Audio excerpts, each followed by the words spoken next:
Hi everybody, I've not made a video for a little while because I've been busy with various projects. What I've been tinkering with at the moment is a Uniden Uniace 100. I've always had a soft spot for these. Nice little radios, nice design, nice and compact. I like the Uniace 100 because it was nice and compact and it did everything that you could possibly want. I didn't see a lot of point in the next model up, the 200 or even the 300 home base, because they're exactly the same board, it's exactly the same inside. They just stick a few more knobs on to make it look more pretty. But that's it. That's what I've been messing with, and I decided to change the capacitors. It had a slight little problem with it. No fault at all, everything was working perfectly, but the deviation was a little bit on the low side. I just wanted a little bit more deviation. And so I thought, I wonder if changing the capacitors will make a difference. Because it wasn't anything that was wrong, it wasn't a faulty part, it was just something that was perhaps showing signs of wear. Therefore, we jumped in with both feet and changed the capacitors. Bucket load of capacitors here. It was quite a fiddly job changing every one. And fortunately, I have got a proper desoldering tool. Otherwise, it would have been hard going.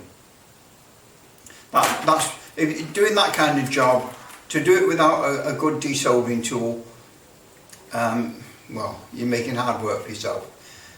But I took every capacitor out and replaced it, and I tested every one as they came out. I tested the old one that came out and the new one that went in. And I must say that 50% of them had very strange readings when you measured them on the test meter, which is a fluke multimeter which has a capacitor range. And when you tested them, you got some very strange readings. For instance, you get a capacitor that had a value of 4.7, but when you measured it on the meter, it was reading maybe 9, which was very strange. I mean, why was it so far out? It couldn't be tolerances, not that far out. So something very strange going on. A brand new 4.7 read 4.7, but the old 4.7s could read maybe 8 or 9. Very strange. The only thing I could think of is that they're perhaps drying up, because a capacitor, it's two pieces of aluminium separated by an insulator, and in the case of electrolytics, the insulation is some kind of a gel or liquidy form, and as it dries up with age, eventually it fails. I couldn't really find an explanation, but all it could be, logically, is as the metal plates move closer together, the value of capacitor increases. And so possibly, and I could be wrong, as these were starting to dry out, because it was losing fluid, the plates were moving closer together, and so the value was increasing. This would only go on for so long before the plates became too close together and it failed. So that's all I can think of. Anyway, replaced a lot. About 23 capacitors.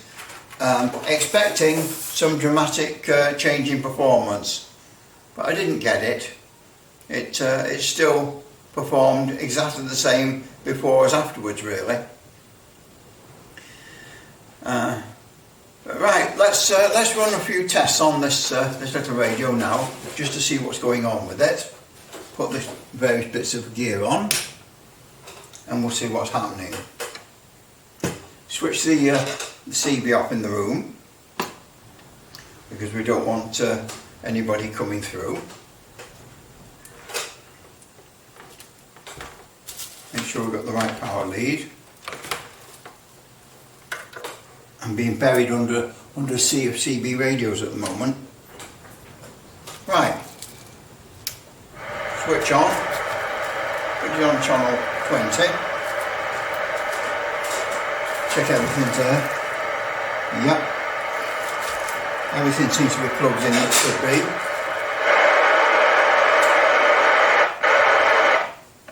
Squelch, volume is a little bit scratchy, the controls, but then it's an old radio, what do you expect?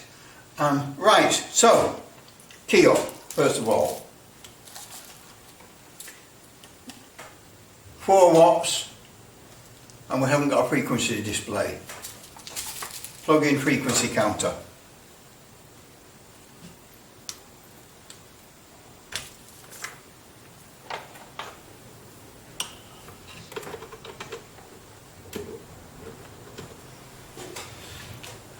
And we shall move the camera so it is focused on the test gear, see what's going on. 4 watts on the power meter and 27.791227, so that's very, very close to correct. So there's your 4 watts high power.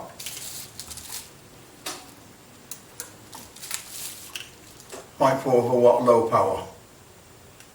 Actually it's just a little bit over 0.4 watt, but it's okay.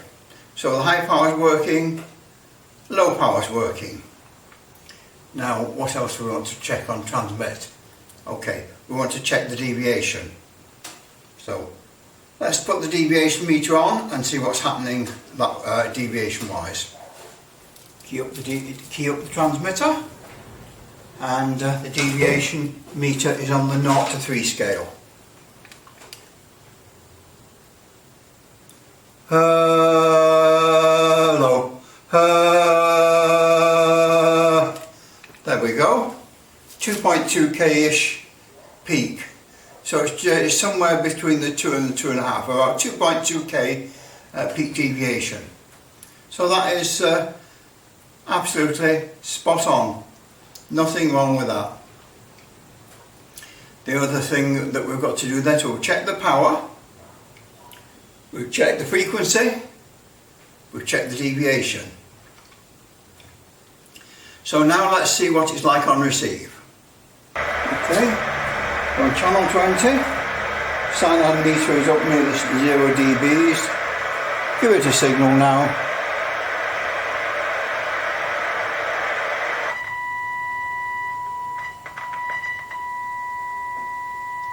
Drop it down a bit.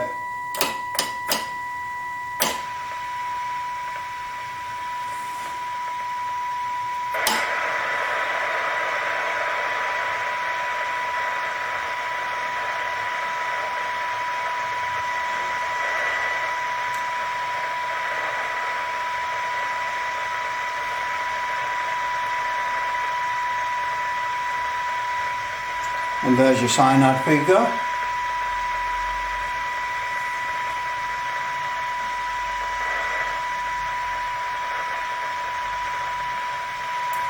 dB cyanide on the meter, and the signal generator is putting out minus 117.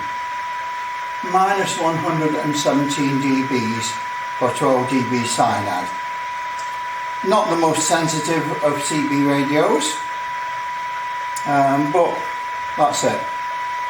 So there we are. The only thing you can say about this radio is that the volume, the squelch is a little bit scratchy. I'll give that a squirt. I'll give that a little squirt of the switch cleaner and see if it clears it up. But that's the only thing you can say with it. It's in nice condition, the chrome and everything. The chrome is in really, really good condition. Not many marks on it really.